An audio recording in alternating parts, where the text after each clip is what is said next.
शारा उन्होंने साथियों पेश कर जिन्हों ने अपने खून के नाल रश्ते नैनवा की रेत को रंगिया तो दीन इस्लाम को बचाया। उन्होंने कहा नूरी फुल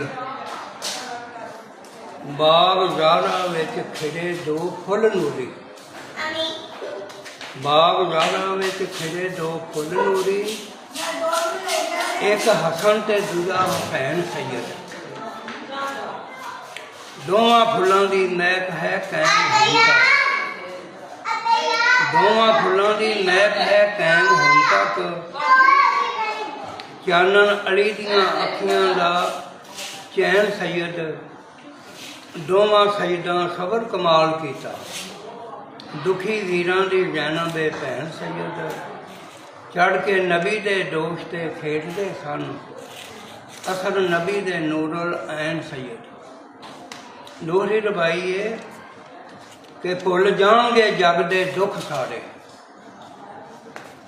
भुल जाणगे जग दे दुख सारे, कदी भुलना गम हुसैन दा नहीं।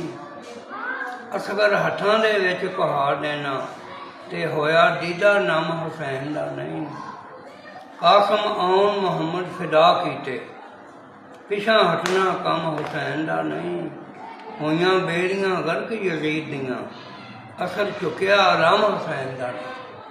सैयद शारा दे हजूर नजराना सारा कबूल होवे ते उन्हां दा ते नाम जिंदा है, उन्हां दा कम जिंदा है।